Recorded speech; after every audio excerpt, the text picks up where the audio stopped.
welcome What's back. up? Welcome back to the show. Mr. Nicholas, how are you, sir? Good. Thanks, Mr. O'Neill. It's nice to see you again.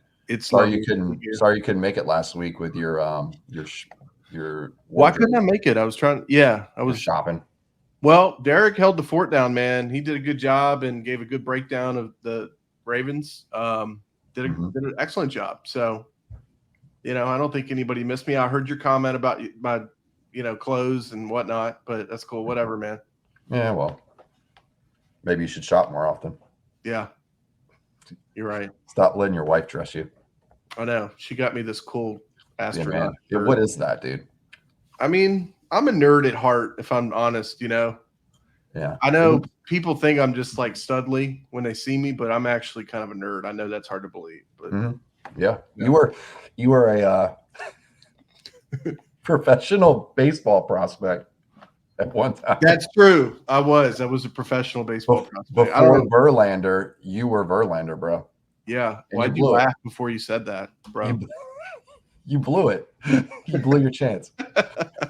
Well, it wasn't my dream. I didn't want to be a billionaire and marry a supermodel. I wanted to just live in Virginia Beach and be a mortgage loan officer. So yeah, me too. His law is not mine. Yeah. That's true. Who has the last laugh now? Verlander. Yeah. Skippy. Gotcha. Anyway. Yeah. Let's get into it. I think today we'll talk about a little bit about the divisional round, the championship round after that, predictions. Yeah. I think where we are right now with the coaching search for Washington is what I want to get into. I might have somebody coming on. I'm not sure. We'll see if he joins. If he does, I'll let him in. Right? Huh? Yeah, potentially. Yeah, my first baseman throughout my baseball career. Big Hurt. Up until he left Gucci. Yeah. And he left you after that. Smart move. But yeah, probably so. Yeah. And then we'll get I do want to talk about the coaching search first for the Commanders. Because the Atlanta job was filled today by Raheem Morris. So he got filled like an hour ago. So no Belichick. You know what? I think we kind of felt that. I mean, I didn't know about Raheem Morris. I just knew that it didn't look good for Belichick because there were 2 interviews and then they just started interviewing other people. So yeah, I have the job shot in. I think you can guess probably why there was an issue there. I mean, do you want to? Oh, with Belichick? Yeah, if I had to guess, it's because he wants too much control, and I don't think that works these days with these types of players. And I think they want somebody separate from, actually getting players. Mm-hmm. And I also think that you need coaches that can more get along with this younger not millennial because that's us and we're old, Generation Z type of person. And I don't think Belichick is that. Well, I think that's possible. I think that the Falcons are in a rebuilding phase on a level where they don't even have a quarterback yet. And I do believe that they want someone who is going to be a little more player friendly also. And it's hard to see Belichick for the coach. Yeah, exactly. I don't think they're in a rebuilding stage at all. They've got a pretty good defense. So they did the first half of the year. Yeah, they're all right. They've got some weapons, dude. And weapons they don't know how to utilize. And then they just need a quarterback. And, I don't know. I just thought that might have been a good fit, but the coaching style, I don't think they want to go down. And I bet you Belichick came in and said, well, if I'm doing this, I'm taking care of everything. I'm controlling everything. And they're like, no, dude, we don't want to do that. So and they have a younger team. They've got a really young team. Yeah. They've got a situation where I believe that they're in an influx of leadership. And bringing in someone like Belichick might rock the boat with – I mean, he might want GM control. That's possible. But I also think that they're probably in a phase of their rebuild where they want a fresh start. Yeah. Someone who's not like a retread from another team. And that's not Belichick. Well, but they knew that when they interviewed him twice. I think it's because they just realized the dude wants too much control. That's probably right. The Raheem Morris, which I didn't know. I mean, look, hot off the wire on the Buffalo Commander here because I didn't even know that. An hour late, but we're here. I know, whatever. I mean, by the time we drop it, it'll be like 6 hours late. Yeah, so that is a great example of a player's coach. I mean, players love that dude, and that's not really surprising now that you think of it. He coached for the Commanders for a while. I think a DB's coach, maybe. Yeah, he He's was a head bounced coach around in a lot. Tampa. He was a head coach in Tampa like 10 years, 12 years ago. Yeah, He's so been a head coach. yeah, but I mean, back to really the topic at hand, the Commanders. So that's another coach off the board. There's two Obviously, spots left. It's Seattle and Washington. yeah. Now, Ben Johnson is definitely the hot topic. That's the one that sounds like that's most likely going to be our next coach. What I'm scared of is, do you know who the second one is that is getting the most talked about right now? No, I would have thought Slowick, but Slowick. oh, Yeah. that is the second No, person. it's Oh, no. sorry. I just no. It's Quinn. Dan Oh, Quinn. I know, and I think we would all get so mad if that was the coach. I But heard Seattle was interested in Quinn yeah, a but lot right now. he's interviewed a couple times with us, and apparently they really like. I think he interviews well, and they like what he has to say. But no, I mean, I like Ben Johnson. I really do. Slowick too, because there's a connection there, but the track record's a little. I know what he's done in Houston, but Ben Johnson, I think he's really impressive. I've been reading a lot about the style of offense that he runs, where it's actually not a lot of formations at all, but it's less formations, but so many things that come out of it where you think it's going to be one play because it's the same formation. It's totally different, and that's what he's so good at. So, yeah. And I think that would be perfect for somebody like a Drake May or, I don't know, maybe of Jaden Daniels too. I don't know. But I think that's probably going to be who it is. And I know people hate this answer, and I've given you this answer before, Alex, but at the end of the day, I just want to do whatever Adam Peters wants to do. So if he picks somebody else, I trust that dude completely. Yeah. I trust him 100%. Yeah. So, because he knows more, if I know what he knows, that's pretty bad. Hopefully he has more information than I do, and he's making a really good decision on that. So there's a part of this that comes from how they've operated since Snyder's been gone. They want to create a culture they want the fan base to buy into the new culture, right? Ben Johnson's a bigger name than Slowick is at this point. Yeah. And even though he was in Washington before, he's still a bigger name that people know right now because of what's happening with Detroit. And he's just a hot commodity, just like McVay was at one point and all these other guys. Did you cut me off the screen? I didn't know that you could see that. My bad. Yeah, you cut me off, dude. How's that? I'm trying to get you up higher. Oh, that's cool. Sorry. Like that? Just so you're closer to my camera, but my bad. Am I good? I mean, this is good too. Just you. Just keep talking. That's just fine. Keep talking. That's fine. Yeah. Sorry, dude. So I think part of it is just to get the fan base back on and excited about the team again. I know a ton of Commanders fans are they were with Snyder. They were like, I'm not rooting for the team again until Snyder's gone. He's gone. And now they're like, well, we need to inject a shot of adrenaline into the program. Yeah. And to do that, to bring on a more popular coach is the right thing. I'm a Slowick fan. I think he's a better fit for what you want to do.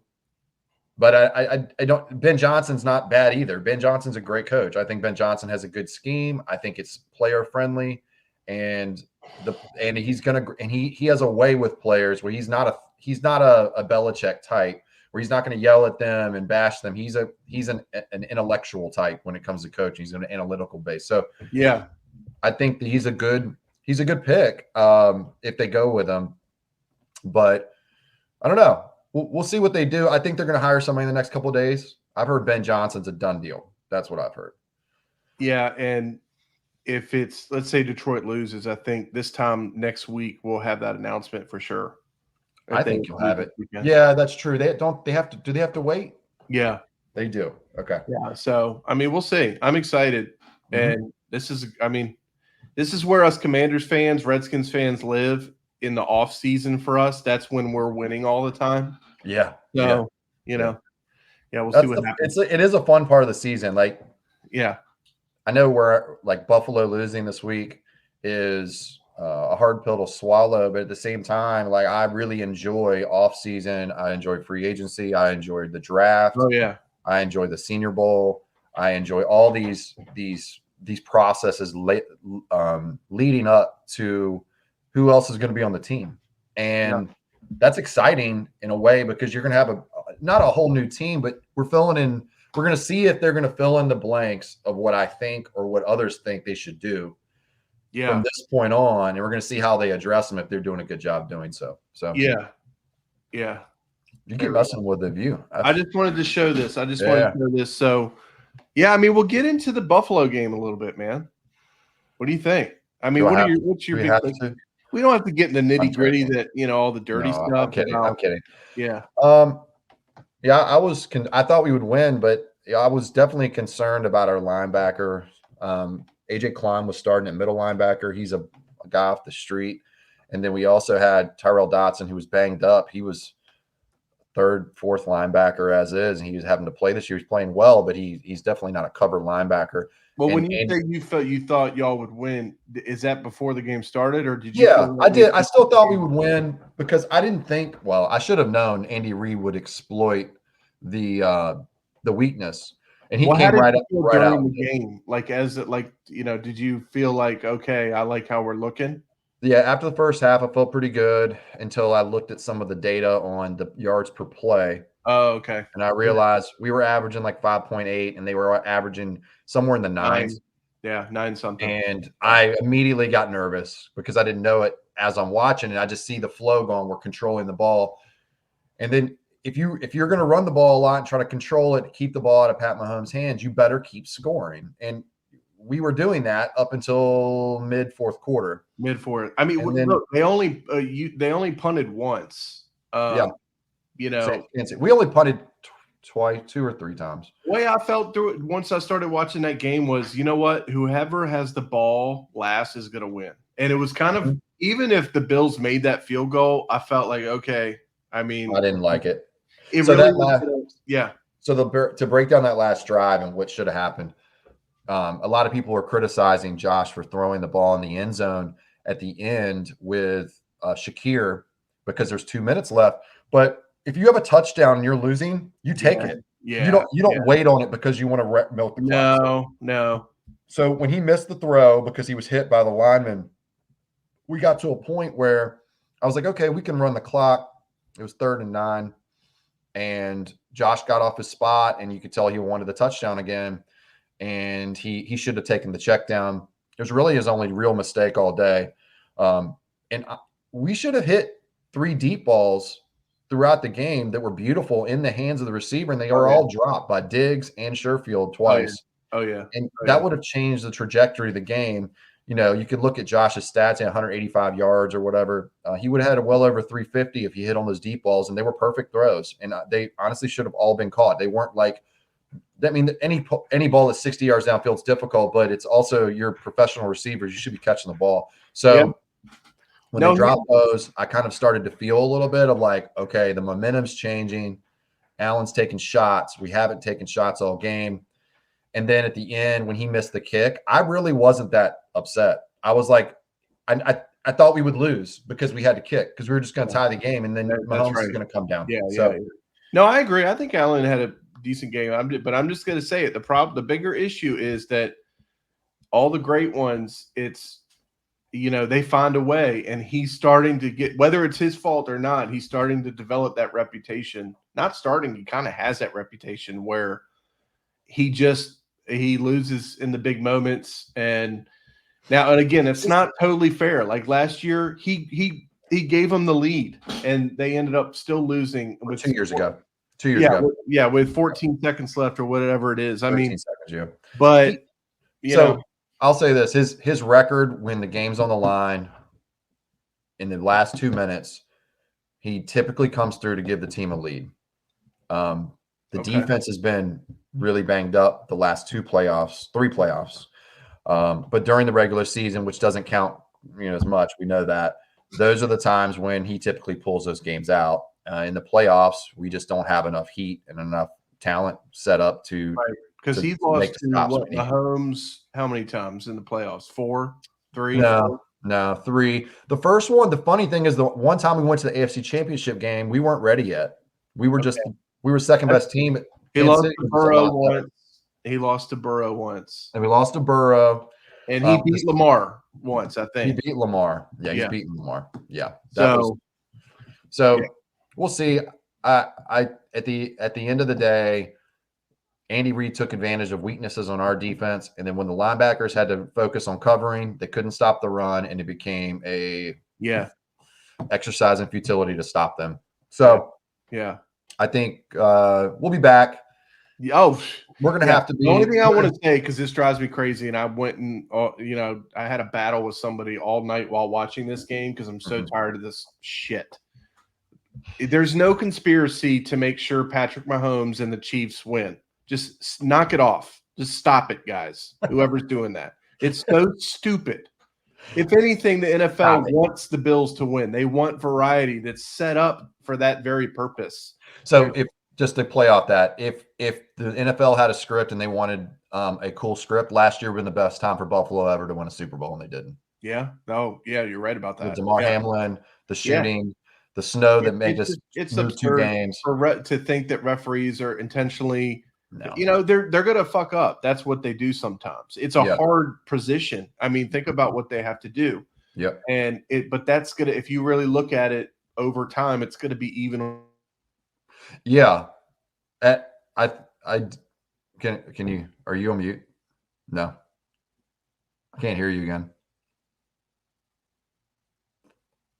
Anyway, to play off that while you're fixing your microphone, I think you're still on mute. I'm back. Oh, you're back. Okay, cool. A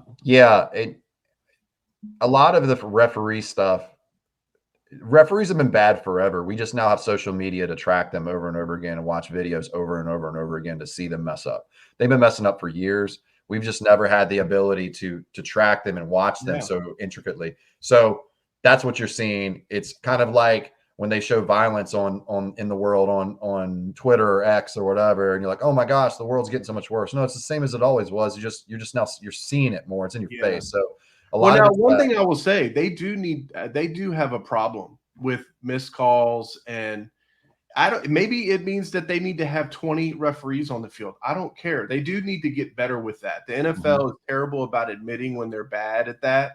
Yeah. The referees always have an excuse. That needs to stop.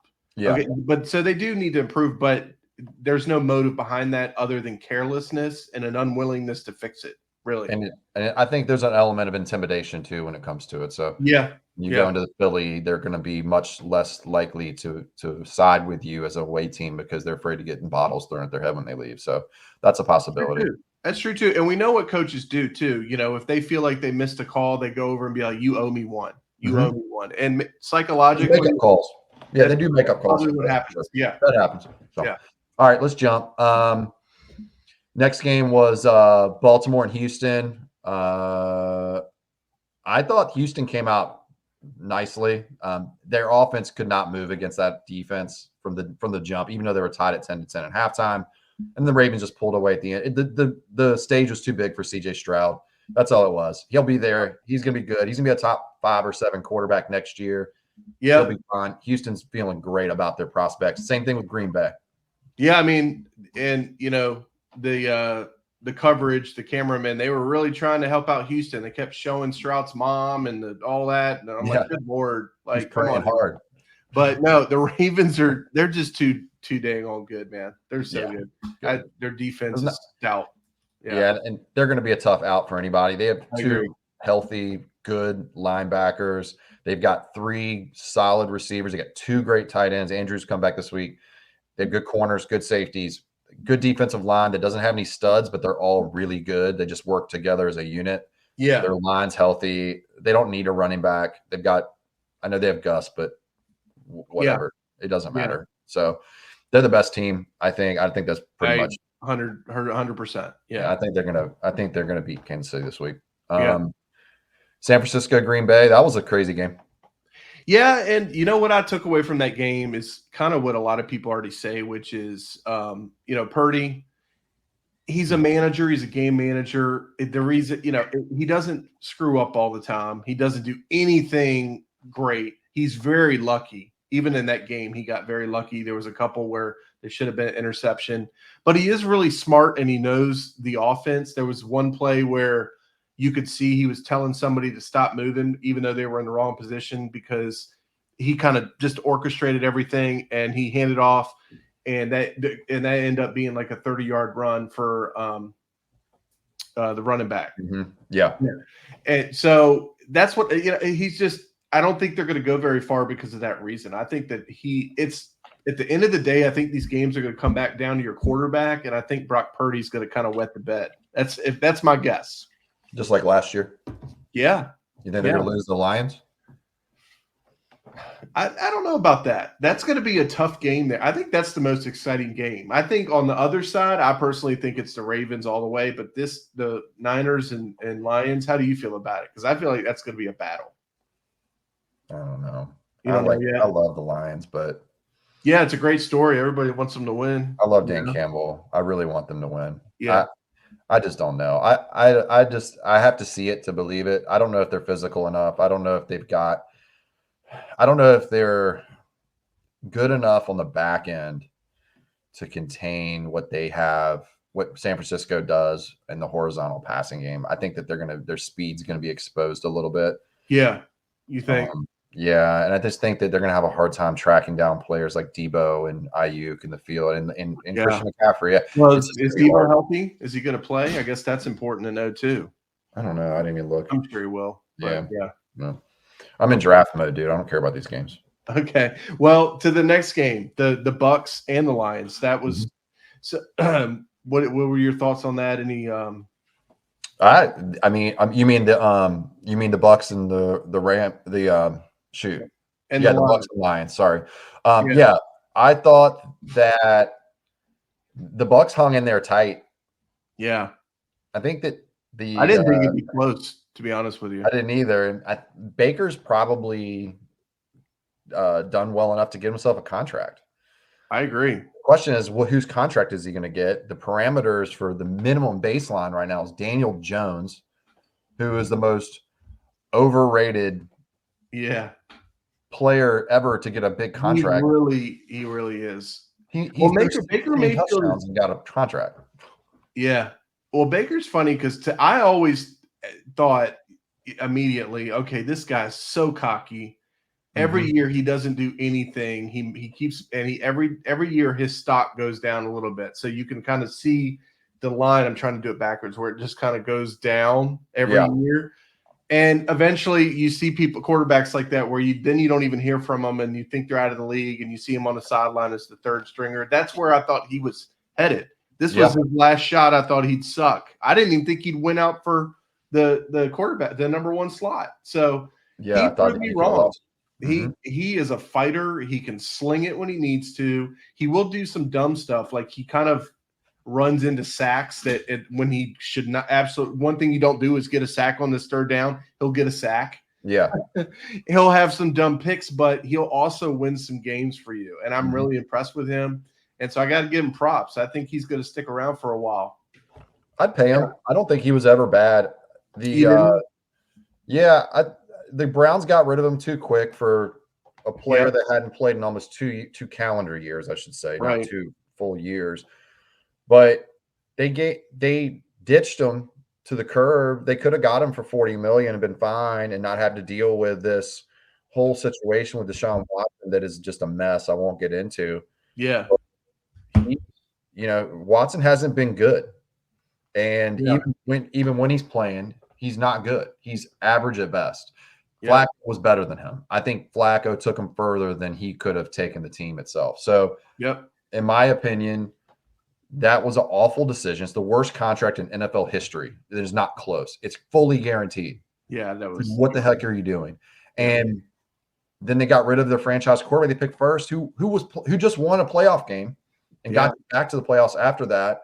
I know they didn't win, but they didn't have the team to do it. They didn't surround him with the same kind of weapons. Yeah. And then they just ditched him to the curb. And then, he went to Carolina. That's not a good example. No. And then he's finally got a spot. Now, he's never going to be a top 5 quarterback. We know that. No. But he's dangerous, and he's got a big arm, and he's spunky, Hey, Spunky's kind of funny. So yeah, he's a funny guy. He's a good leader. I think that he gets a bad rap in some ways, and I would pay him. I know the baseline's Daniel Jones, but if they can get him for like a Dak Prescott deal, like a 4-year deal or 5-year deal that he can get out after year 2 or 3, and like so. 4 years, $170 million, and only 90s guaranteed. So the first 2 years you can get all the guaranteed money, and he can walk if he doesn't keep going. Yeah, I think that would be a good deal for him. I think he would take that deal in a second, knowing where he's been. So and his stats are really good this year. Yeah, and he got him pretty far in the playoffs. I mean, that division's not very good. Yeah. So yeah, I think he's on the up and up. All right, real quick, get into your who are you going to pick in the games this week? Definitely the Ravens, and I'm going to go Lions. Okay, what's the score? I think the Lions and the Niners are both going to score a lot of points, if I had to guess. So I'm going to go 30, 35, 28. I'll take the Niners. Okay. I think it's going to be 31-18. Okay. I think they're going to have problems getting around that defense. I think they're going to get bullied a little bit. I just don't know why I went so high on the scores. I think that was a bad move, but I do think the Lions are going to win. Okay. Yeah. I just don't know if they're ready yet for this. I think this is a surprise for them. Okay. I think that Purdy is going to get beat up, and he's going to – if they can touch him. Yeah. They got a good line. So Trent Williams. Yeah. So, maybe. Purdy can get out of danger. So he's going to get rid of the ball. Win the game. If things go awry at some point, he gets flustered. I mean, Purdy's done this before. Right. We'll see. But that's what I got right now. And then the Ravens game, I think it's going to be closer than expected because I think Pat Mahomes knows what he's doing. So I'm going to go 24-20 Ravens. Okay. Yeah, I mean, I think this is the best the Chiefs have looked all year, to be honest. This might be the two best defenses in football, which is weird. Well, I think the Ravens defense is just on another level, personally. It could be. Yeah, but I think this is definitely a number 2. Yeah, but the Chiefs have looked the best they have all year, and they're going to bring it. But I just think that defense, and I just think Lamar's doing great right now, too. Yeah. Hey, Heather. Yeah. It's not Heather. It's Derek. Oh, okay. If he wants to make a guest appearance, he can come over here for real quick. Oh. He'll know I just picked the Ravens. So, yeah, I think it's going to be closer than you think. I don't think it's going to be an easy sledding for either offense. I think both are going to have trouble with each other's defenses. I just think that the Chiefs are going to have a harder time against them. So I think it's going to be a low-scoring game. I don't think it's going to be 24-20. Was that there? Yeah, there's definitely a creeper. Maybe. Yeah, you could do a horror movie. Let's go Ravens! It's a Steelers hat he's got on. For a minute there, it looked like a To Catch a Predator episode. I don't know why, but it was weird. Is it Chris Hansen? Yeah, it looked like that a little bit in the background. Coming in to get me. Yeah. Wait a second. That sounded bad. Hello. I think that was the best timing for that. That was perfect. Yeah. Finally got to use that. So all right, my man. Well, sounds good. I think that's good. We'll do another one next week. We'll figure out what's going on. Maybe we'll talk about the hire when it happens with Mike Vitrano. If you're listening to this, big Bills fan, you need to get on here. Yeah. So hear what you have to say. Next week, I'd like to do an episode also, maybe combine them with that to talk about what Buffalo needs to do next in order to get over the hump. Yeah. There's a lot of different thought processes going on with that. Yeah. So we'll go into that the next time too. And we'll see you probably next Wednesday or Thursday. All right. Sounds good, man. Like, share, and subscribe. Thanks, everybody.